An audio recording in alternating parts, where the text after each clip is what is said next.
കേരളത്തിൻ്റെ കിതപ്പിനും കേരളത്തിൻ്റെ കുതിപ്പിനും ഉത്തരവാദികൾ ആരാണ്? ഒരേ സമയത്ത് രണ്ട് തരം കാഴ്ചകളാണ് കേരളത്തെ സംബന്ധിച്ച് നമ്മൾ കണ്ടുകൊണ്ടിരിക്കുന്നത്. ഡ്രൈവിംഗ് ടെസ്റ്റ് പാസ്സായ പുതിയ ആൾക്കാരുടെ ലൈസൻസ് പോലും, പുതിയ വാഹനങ്ങളുടെ RC ബുക്ക് പോലും പ്രിൻ്റ് ചെയ്യാൻ പണമില്ലാതെ വിഷമിക്കുന്ന ഒരു സംസ്ഥാന സർക്കാർ. കേരളം മുടിഞ്ഞു മുണ്ടക്കോലും തല്ലും എന്ന് പലയിടത്തു നിന്നും പ്രവചനങ്ങൾ ഉയരുമ്പോഴും, കേരളം നശിച്ച് നാറാണക്കല്ല് പിടിച്ചിരിക്കുന്നു എന്ന് എല്ലാവർക്കും തോന്നുമ്പോഴും, കേരളീയരുടെ ക്ഷമയുടെ നെല്ലിപ്പലക അളന്നുകൊണ്ടിരിക്കുന്ന ഈ ഒരു സമയത്തും ഭരിക്കുന്നവർക്ക് പറയാനുള്ളത് ഇതെല്ലാം കേന്ദ്രത്തിൻ്റെ പ്രശ്നമാണ്.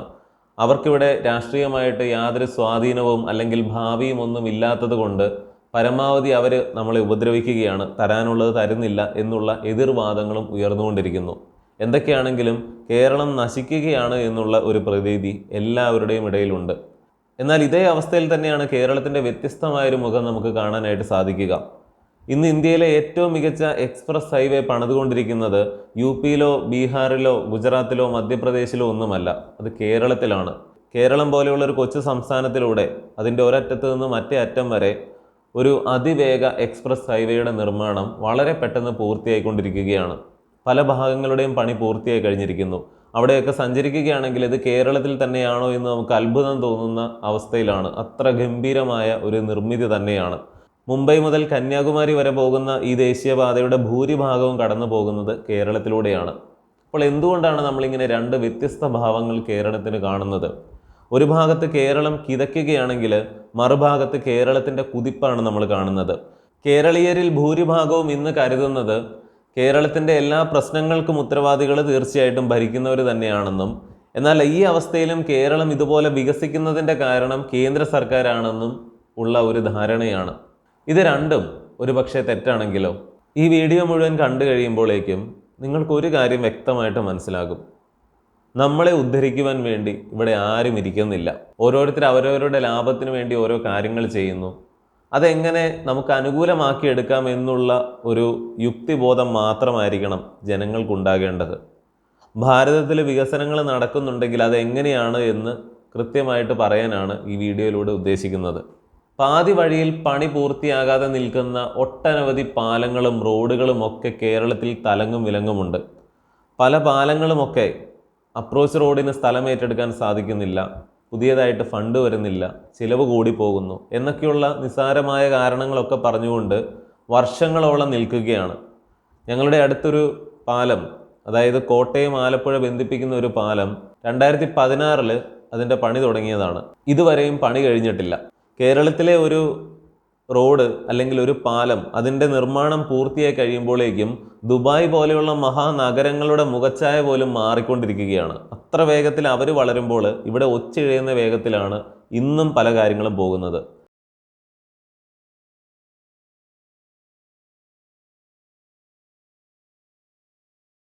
അങ്ങനെയുള്ള കേരളത്തിൽ എങ്ങനെയാണ് ഈ NH-66 ഇപ്പോൾ ഇത്രയും ഒക്കെ പണി പൂർത്തിയായി വരുന്നതും അതിവേഗം ഇതിൻ്റെ പണി പുരോഗമിക്കുന്നതുമൊക്കെ? എന്തുകൊണ്ടായിരിക്കും അത്? പണ്ട് മിഥുനം സിനിമയിൽ മോഹൻലാൽ പറയുന്നത് പോലെ ഒരു ചെറുകിട വ്യവസായം ഇവിടെ തുടങ്ങാൻ ചിലപ്പോൾ വർഷങ്ങൾ എടുത്തു എന്ന് വരും. അങ്ങനെയുള്ള കേരളത്തിൽ ഇതുപോലെയുള്ള ഒരു എക്സ്പ്രസ് ഹൈവേ വരുന്നുണ്ടെങ്കിൽ കേരളീയരായി നമ്മൾ നന്ദി പറയേണ്ടത് അദാനി ഗ്രൂപ്പിനോടാണ്. കോർപ്പറേറ്റുകളെ പുകഴ്ത്തുന്ന ഒരു വീഡിയോ അല്ല ഇത്. കോർപ്പറേറ്റുകളുടെ കുറ്റങ്ങൾ നമ്മൾ വഴിയെ പറയുന്നുണ്ട്. അവരാരും നമ്മളോടുള്ള സ്നേഹം കൊണ്ടൊന്നുമല്ല ഇത് ചെയ്യുന്നത്. അവർക്കൊരൊറ്റ ലക്ഷ്യമേ ഉള്ളൂ, ലാഭം. വിഴിഞ്ഞം എന്ന് പറയുന്ന പോർട്ട് തിരുവനന്തപുരത്ത് ഇങ്ങേ അറ്റത്ത് നിൽക്കുന്നു. വിഴിഞ്ഞം പോർട്ടിൻ്റെ സവിശേഷതകളും അതിൻ്റെ ഭാവിയും സാധ്യതകളും ഒക്കെ നമ്മളൊരു വീഡിയോയിൽ വിശദമാക്കിയതാണ്. അതുകൊണ്ട് വീണ്ടും ആവർത്തിക്കുന്നില്ല.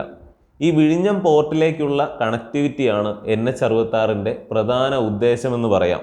അദാനി ഗ്രൂപ്പിന് ഇത് അത്യാവശ്യമായതുകൊണ്ട്, അവരുടെ സമ്മർദ്ദങ്ങൾ ഉള്ളതുകൊണ്ട് ഇതിങ്ങനെ മനോഹരമായിട്ട് മുന്നോട്ട് പോകുന്നു. കോർപ്പറേറ്റുകൾക്ക് വേണ്ടിയിട്ടാണ് ഈ കാര്യങ്ങളൊക്കെ നടക്കുന്നത്. എന്നാൽ അതിൻ്റെ ഗുണം എന്താണ്? തീർച്ചയായിട്ടും കേരളീയർക്കാണ് അതിൻ്റെ പ്രയോജനം ലഭിക്കുക. വിഴിഞ്ഞം പോർട്ടിൻ്റെ നല്ലൊരു ഷെയർ അദാനിക്കല്ലായിരുന്നു എന്ന് കരുതുക, അല്ലെങ്കിൽ ഈ വിഴിഞ്ഞം പോർട്ട് ഇല്ലായിരുന്നു എന്ന് കരുതുക. NH-66 വന്നതുകൊണ്ട് അദാനി ഗ്രൂപ്പിനോ അല്ലെങ്കിൽ ഏതെങ്കിലും വലിയ കോർപ്പറേറ്റുകൾക്കോ പ്രത്യേകിച്ച് ഒരു ഗുണവും ഇല്ലായിരുന്നു എന്ന് കരുതുക. ഈ പറയുന്ന NH-66 അടുത്തൊരു 20 വർഷം കൊണ്ട് പോലും പൂർത്തിയാകാൻ പോകുന്നില്ല. എന്നാൽ ഇപ്പോൾ നമ്മൾ കാണുന്നത് 2-3 വർഷത്തിനപ്പുറം ഇതിൻ്റെ പണി ഉണ്ടാകില്ല. വളരെ പെട്ടെന്ന് തന്നെ ഇതിൻ്റെ പണി പൂർത്തിയാകും. കേരളത്തിൻ്റെ ഒരറ്റത്ത് നിന്ന് മറ്റേ അറ്റം വരെ അതിവേഗത്തിൽ പോകാവുന്ന ഒരു 4 വരി എക്സ്പ്രസ് ഹൈവേ. അത് പിന്നീട് 6 വരി വരെ ആക്കാവുന്ന രീതിയിലാണ്. അത്രയും സ്ഥലമൊക്കെ ഏറ്റെടുത്തുകൊണ്ട് അതിഗംഭീരമായിട്ടാണ് അത് നിർമ്മിക്കുന്നത്. കേരളത്തിൽ തന്നെയാണോ എന്നൊക്കെ നമുക്ക് സംശയം തോന്നും. NH-66 ഇവിടെ നിർമ്മിക്കുന്നത് അദാനി ഗ്രൂപ്പാണ് എന്നല്ല പറഞ്ഞത്. ഇതിന് 2 കൂട്ടരുടെയും സഹകരണവും പണവും ഒക്കെ ആവശ്യമുണ്ട്. അതായത് സംസ്ഥാന സർക്കാരിൻ്റെയും കേന്ദ്ര സർക്കാരിൻ്റെയും. എത്ര മനോഹരമായിട്ടാണ് കേരള സർക്കാർ ഭൂമി ഏറ്റെടുത്ത് കൊടുത്തത് ഇതിനു വേണ്ടിയിട്ട്. ഏകദേശം 25% ഒക്കെ ചിലവ് ഏറ്റെടുത്ത് 5600 കോടിയോളം രൂപ കിഫ്ബിയിൽ നിന്നൊക്കെ കണ്ടെത്തി. അങ്ങനെ എത്രയോ പെട്ടെന്നാണ് കാര്യങ്ങൾ നീങ്ങിയത്. കേന്ദ്രത്തിൻ്റെ ഭാഗത്തു നിന്നാണെങ്കിലും എല്ലാം ഒരു ദിവസം പോലും ഡിലേ ഇല്ലാത്ത രീതിയിലാണ് കാര്യങ്ങളൊക്കെ പുരോഗമിക്കുന്നത്. അപ്പോൾ പുറകിൽ ഒരു കോർപ്പറേറ്റിൻ്റെ സ്വാധീനം അല്ലെങ്കിൽ പ്രഷർ ഉണ്ടെങ്കിൽ കാര്യങ്ങൾ മനോഹരമായിട്ട് നടക്കും. എന്നാൽ ഇവിടെയുള്ള സംസ്ഥാന സർക്കാരോ കേന്ദ്ര സർക്കാരോ ജനങ്ങളുടെ മാത്രം ക്ഷേമം മുൻനിർത്തിക്കൊണ്ട് എന്തെങ്കിലും ഒന്ന് ചെയ്യാൻ തുടങ്ങിക്കഴിഞ്ഞാൽ ഈ നൂറ്റാണ്ടിൽ പോലും അതിൻ്റെ ഒന്നും പണി പൂർത്തിയാകാൻ സാധ്യതയില്ല എന്നുള്ളതാണ്. UP-യിലും ഗുജറാത്തിലുമൊക്കെ വലിയ എക്സ്പ്രസ് ഹൈവേകൾ തലങ്ങും വിലങ്ങും വരുന്നുണ്ട്.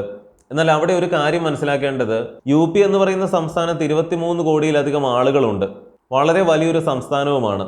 അങ്ങനെ നോക്കിയാൽ അതിലധികം വികസനമാണ് കേരളത്തിൽ ഈ ഒരു ഒറ്റ എക്സ്പ്രസ് ഹൈവേയും അല്ലെങ്കിൽ ഈ പോർട്ടും ഒക്കെ മൂലം വന്നിരിക്കുന്നത് എന്ന് കാണാം. അദാനി ഇപ്പോൾ വീണ്ടും ഇന്ത്യയിലെ 1ാമത്തെ കോടീശ്വരനായിട്ട് മാറിയിരിക്കുകയാണ്. അതൊക്കെ നല്ല കാര്യം തന്നെയാണ്.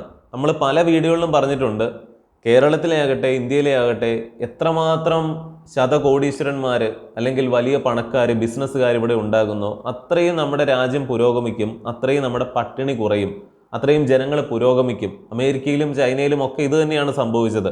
പക്ഷെ ഇതെല്ലാം പറയുമ്പോൾ ഈ അടുത്ത കാലത്തായിട്ട് ഇതൊരു പരിധി വിട്ട് പോകുന്നുണ്ടോ എന്നുള്ളൊരു സംശയം കൂടിയുണ്ട്. കാരണം പലരും കോർപ്പറേറ്റുകളെ വല്ലാതെ അങ്ങ് സ്തുതിക്കുന്ന ഒരു അവസ്ഥയിലേക്കും കാര്യങ്ങൾ വന്നിട്ടുണ്ട്.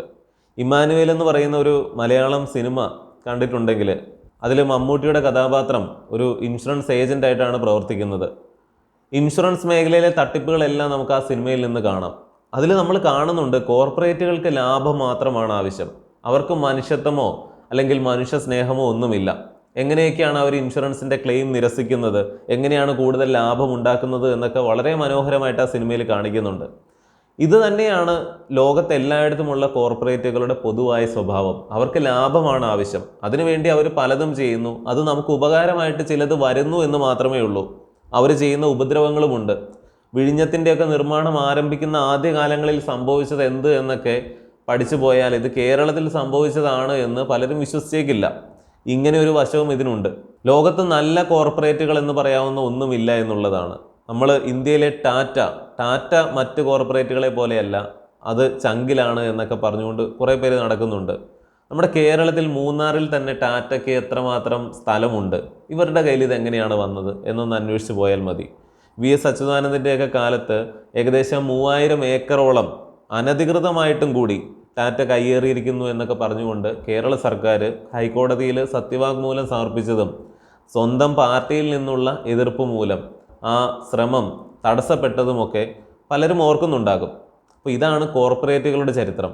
ലോകത്ത് പല രാജ്യങ്ങളിലും പല രീതിയിൽ കാര്യങ്ങൾ നടക്കുന്നുണ്ടാകും. എന്നാൽ ഇന്ത്യയിലെ അവസ്ഥ എന്ത് എന്ന് ചോദിച്ചാൽ ഇവിടെ സംസ്ഥാന സർക്കാരോ കേന്ദ്ര സർക്കാരോ കോർപ്പറേറ്റുകളോ ഒന്നും നമുക്ക് വേണ്ടിയല്ല ഇവിടെ ഇരിക്കുന്നത്. അവരവരുടെ ലാഭത്തിന് വേണ്ടി പലതും ചെയ്യുന്നു. അത് നമുക്ക് അനുകൂലമായിട്ട് വന്നു കഴിഞ്ഞാൽ ഉർവശി ശാപം ഉപകാരം എന്ന് പറയുന്ന ഒരവസ്ഥ നമുക്കുണ്ടാകുന്നു. അത്രയേ ഉള്ളൂ. അതാണ് ഇന്ത്യയിൽ സംഭവിക്കുന്നത്. ചൈനയിൽ നമ്മൾ എന്താണ് കാണുന്നത്? അവിടെ കോർപ്പറേറ്റുകളെ വളരെ ശക്തമായിട്ട് അവിടുത്തെ ഗവൺമെൻറ് നിയന്ത്രിക്കുന്നുണ്ട്. വളരെ പവർഫുള്ളാണ് ചൈനയിലെ ഗവൺമെൻറ് എന്ന് പറയാം. ആ സർക്കാരിനെതിരെ ഒരു വാക്ക് ഉച്ചരിച്ചു കഴിഞ്ഞാൽ അത് ജാക്മായാണെങ്കിലും ആലിബാബയാണെങ്കിലും പിന്നീട് അവരുടെ കഥ കഴിഞ്ഞു എന്ന് കാണാം. പിന്നീട് അവർക്ക് അതിന് തക്കതായ ശിക്ഷ കൊടുത്തതിന് ശേഷം മാത്രമേ അവർ പുറം ലോകം കാണുകയുള്ളൂ. അത്ര പവർഫുള്ളാണ് ചൈനയിലെ കമ്മ്യൂണിസ്റ്റ് പാർട്ടി. അപ്പോൾ ഗവൺമെൻറ് അത്രയും സ്ട്രോങ് ആണ്. അതിൻ്റെ ഒരു സൈഡ് എഫക്റ്റ് എന്താണ് എന്ന് ചോദിച്ചാൽ ഇതേ നിയന്ത്രണം തന്നെ അവിടുത്തെ ജനങ്ങളിലുമുണ്ട്. ജനങ്ങൾക്ക് അവിടെ എല്ലാം ഉണ്ടെങ്കിലും സ്വാതന്ത്ര്യം ഇന്ത്യയിലുള്ള അത്രയധികം ഇല്ല. ഇവിടെ സ്വാതന്ത്ര്യം കൂടിയതിൻ്റെ പ്രശ്നമാണ്. അമേരിക്കയാണ് ഈ കാര്യത്തിൽ നമുക്ക് ഏറ്റവും മാതൃകയാക്കാൻ കഴിയുന്ന ഒരു രാജ്യം. അവിടെ ഒരു 50-50 എന്ന് പറയുന്ന രീതിയിലാണ്. ഗവൺമെൻറ് ആകട്ടെ കോർപ്പറേറ്റുകളാകട്ടെ എല്ലാം ഏകദേശം ഒന്നിച്ച് ഒരു സന്തുലനാവസ്ഥയിൽ പോകുന്നു. അതുകൊണ്ട് തന്നെ ലോകത്തിലെ തന്നെ ഏറ്റവും ശക്തമായ സമ്പത്തുള്ള ഏറ്റവും നല്ലൊരു രാജ്യമായിട്ട് അമേരിക്ക നിൽക്കുന്നു. അവിടെ ഗവൺമെൻറ് കാര്യമായി തന്നെ കോർപ്പറേറ്റുകളെ നിയന്ത്രിക്കുന്നുണ്ട്. കോർപ്പറേറ്റുകളാണെങ്കിലും അല്പമൊക്കെ ഉത്തരവാദിത്തത്തോടെയാണ് അവിടെ പെരുമാറുന്നത്. അവരുടെ രാജ്യത്ത് അവർ പ്രശ്നങ്ങളൊന്നും ഉണ്ടാക്കാറില്ല. മറ്റുള്ള സ്ഥലങ്ങളിൽ പോയിട്ടേ അവർ കുഴപ്പമുണ്ടാക്കാറുള്ളൂ. ഇന്നും ലോകത്തെ ഏറ്റവും അധികം ഓയിൽ എക്സ്പോർട്ട് ചെയ്യുന്ന രാജ്യങ്ങളിൽ ഒന്ന് തന്നെയാണ് ഇറാഖ്. എന്നാൽ ഇറാഖിലെ ജനങ്ങൾ ഇന്ന് ജീവിക്കുന്നത് പല ആഫ്രിക്കൻ രാജ്യങ്ങളിലെയും ദരിദ്ര ജനവിഭാഗങ്ങൾ ജീവിക്കുന്നതിനേക്കാളും കഷ്ടമായിട്ടാണ്. ഈ പണമൊക്കെ എങ്ങോട്ട് പോകുന്നു എന്ന് നിസ്സാരമായിട്ട് ചിന്തിച്ചാൽ മതി. ഇനി ചൈനയും അമേരിക്കയും ഒക്കെ വിട്ട് നമ്മൾ ഇന്ത്യയിലേക്ക് വരികയാണെങ്കിൽ ഇന്ന് ഇന്ത്യയിൽ നമുക്കറിയാം വലിയ പുരോഗതി നമ്മൾ കാണുന്നുണ്ട്. അതിൻ്റെ കാരണമെന്ന് പറഞ്ഞാൽ സർക്കാരിന് കോർപ്പറേറ്റുകളോടുള്ള മനോഭാവം വളരെയധികം മാറിയിട്ടുണ്ട്. അതുതന്നെയാണ് നമ്മുടെ രാജ്യത്തിന് നല്ലത് എന്നുമുള്ളതാണ്. പക്ഷെ വേറൊരു കാര്യം, ഇവിടെ കോർപ്പറേറ്റുകളുടെ മേൽ ഗവൺമെൻറ്റിന് കാര്യമായൊരു കൺട്രോൾ ഉണ്ടോ എന്ന് നമ്മൾ സംശയിക്കേണ്ടിയിരിക്കുന്നു. ഒരു തരത്തിൽ പറഞ്ഞാൽ കോർപ്പറേറ്റുകളാണോ ഭരിക്കുന്നത് എന്ന് നമുക്ക് സംശയിക്കേണ്ടിയിരിക്കുന്നു. അപ്പോൾ വീഡിയോയുടെ ചുരുക്കത്തിൽ ഒരു ഇന്ത്യൻ പൗരൻ എന്നുള്ള നിലയിൽ നമ്മൾ എങ്ങനെയാണ് ഈ പൊതുസമൂഹത്തിൽ പ്രവർത്തിക്കേണ്ടത്? പാത്രമറിഞ്ഞ് വിളമ്പുക, കാലമറിഞ്ഞ് പെരുമാറുക എന്നുള്ളത് മാത്രമാണ്. കോർപ്പറേറ്റുകൾ ഈ നാടിനെ നശിപ്പിക്കുന്ന എന്ന് പറഞ്ഞുകൊണ്ട് നമ്മൾ കോർപ്പറേറ്റ് വിരുദ്ധനാകാനായിട്ട് പാടില്ല. കാരണം ഈ പറയുന്ന അദാനി ഗ്രൂപ്പും അല്ലെങ്കിൽ റിലയൻസും ടാറ്റയും ഒക്കെ ഉള്ളതുകൊണ്ട് രാജ്യം എങ്ങനെ മുന്നോട്ട് പോകുന്നു എന്ന് മനസ്സിലാക്കുക. എന്ന് കരുതി അവരെ മാത്രം സ്തുതിക്കാനും പാടില്ല. മറുഭാഗത്ത് ഗവൺമെൻറ്റിൻ്റെ നിയന്ത്രണം ആവശ്യമുണ്ട്. തൊഴിലാളി യൂണിയനുകളെ കൊണ്ട് വല്ലാത്ത ശല്യമാണ് എന്ന് നമ്മൾ പരാതിപ്പെടുമ്പോൾ ഒരു പഴയകാല ചരിത്രം നമ്മൾ മറന്നു പോകരുത്. ജന്മികളുടെ കീഴിൽ പുഴുക്കളെ പോലെ നരകിച്ചിരുന്ന ഒരു വർഗത്തെ ഉയർത്തിക്കൊണ്ട് വന്നതും കേരളത്തിലുള്ള എല്ലാവർക്കും ഒരു പൊതുസ്ഥലത്ത് കയറി നിന്ന് ജാതി മത ഭേദമന്യേ ശബ്ദമുയർത്താനുമൊക്കെയുള്ള അവകാശം നേടിത്തന്നതുമൊക്കെ കേരളത്തിലെ കമ്മ്യൂണിസ്റ്റ് പ്രസ്ഥാനങ്ങൾ തന്നെയാണ്.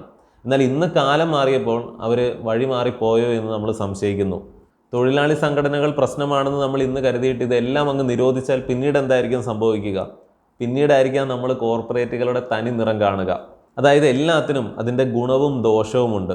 ഇതെല്ലാം ഒരു പാകത്തിന് നിർത്തിക്കൊണ്ടായിരിക്കണം നമ്മുടെ സമൂഹം മുന്നോട്ട് പോകേണ്ടത്.